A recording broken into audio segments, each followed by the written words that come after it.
All right, you guys, crepes. So I made a little sauce to go with my crepes. I just had some berries in the freezer. So I did a cup of berries, about a third a cup of sugar, and a couple tablespoons of water. And I boiled it down and I was kind of mashing, I did marionberries, mashing at the berries to kind of make a sauce. You can puree it. I would definitely add like a squeeze of lemon or something at the end of it to brighten it up a bit. But just a really easy sauce for your crepes. So I'm gonna let that cool while we get going on the crepes. For the crepes, I made my batter yesterday because I like to let it sit overnight, or minimum an hour. I want you guys to let it sit. So I just put everything in the blender and just pulsed the blender until everything looked like it was hydrated and then stopped. You remember, you don't want to over mix this. You can just take a whisk and mix it until it's together. Remember, you don't have to get out all the lumps. The lumps will hydrate for the most part by the next day. So two different things I'm going to show you here. So I have a crepe pan. I thought it might be a little bit easier to see what was going on in the crepe pan. And I also have just a non-stick pan. You guys can do whatever you have. Either will work. So I have a little bit of butter here. So I'm going to do just enough butter. This is not the easiest way to do this. Just enough butter so it won't stick.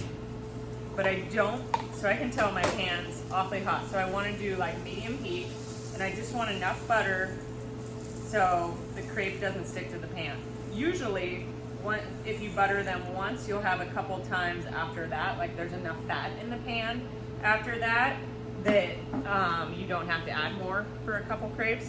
I also have a plate sitting here with some parchment squares, so I'm going to divide the crepes or put between the crepes. So about a quarter of a cup of crepe batter. So I just get about a quarter of a cup and I put it in the pan, and then I turn the pan carefully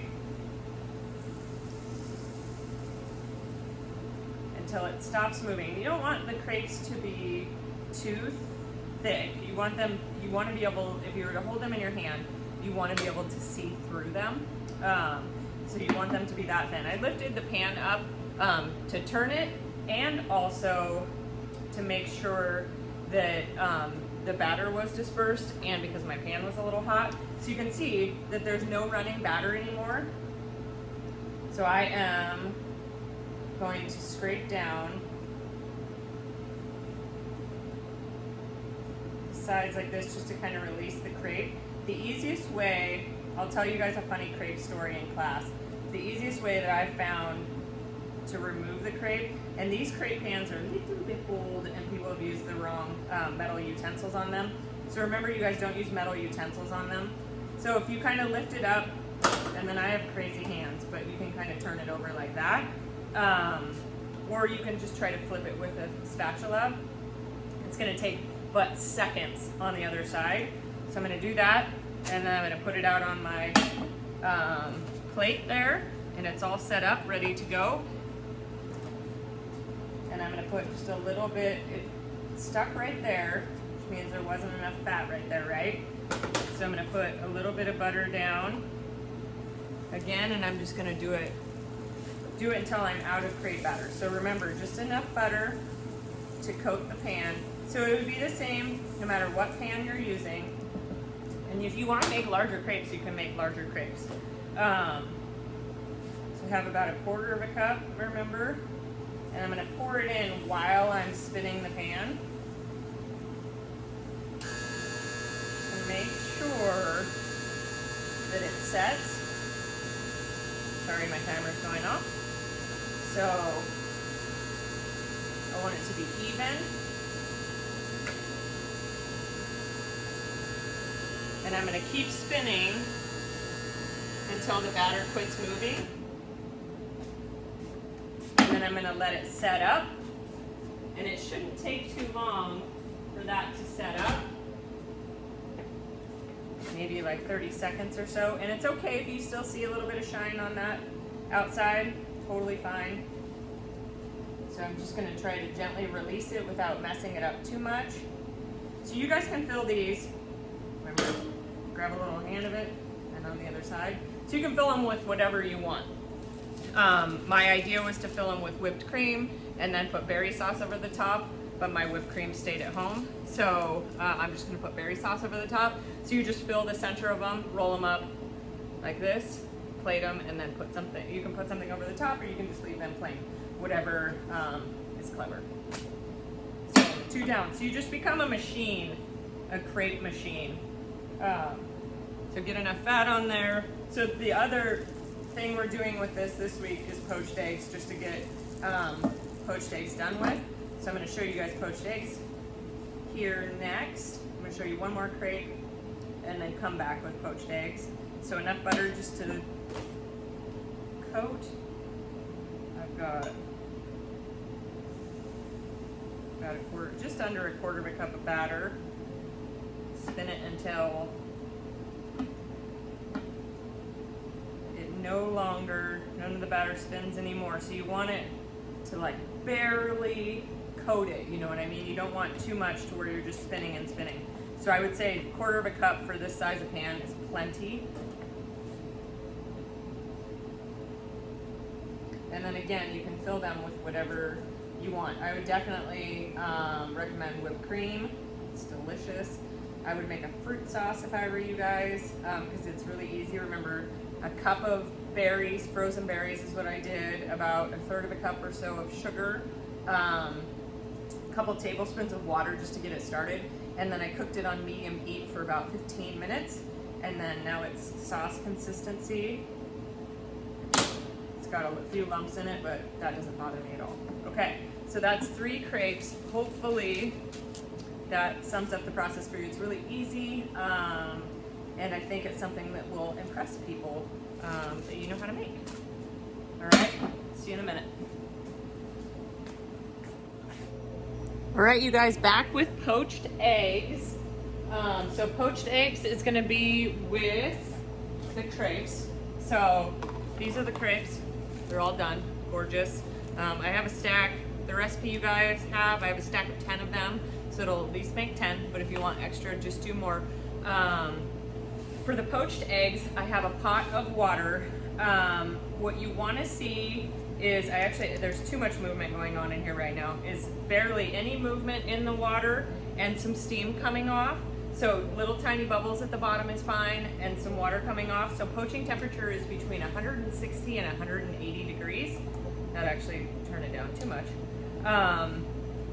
So for this, I'm gonna add a splash of white vinegar into this pot of water. That's gonna help coagulate the egg and keep it tight, or the egg white and keep it tight like that.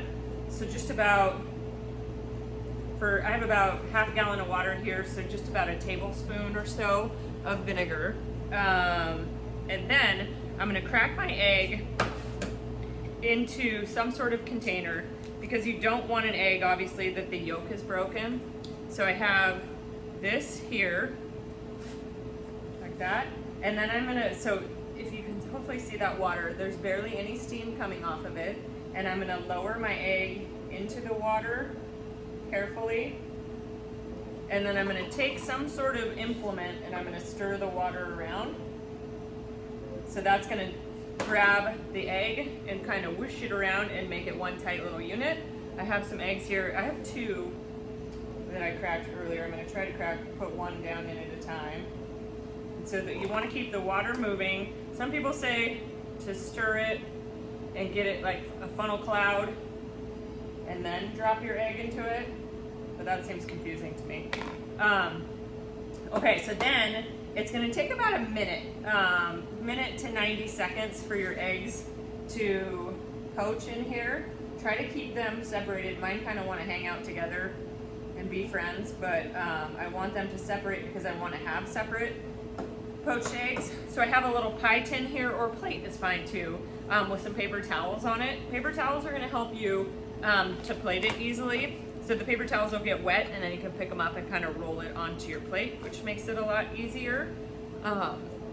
Okay, so if you want, you can set a timer for about a minute. So you'll want to see the whites completely set up, and then the yolk will start to get a little bit firm, but that's what, the yolk is gonna be totally raw in the center, and that's what a poached egg is. So you can see that there's barely any steam coming off of this, and that's where I want it to be. I do not want it boiling. That's gonna be too much for the eggs. And then I don't want it completely, nothing happening inside the water, no movement. I want just a little bit of movement, some bubbles coming up from the bottom, some steam happening, but I don't want a lot of steam. A lot of steam means it's too hot. So you can eat these with whatever you want. You can eat them with toast.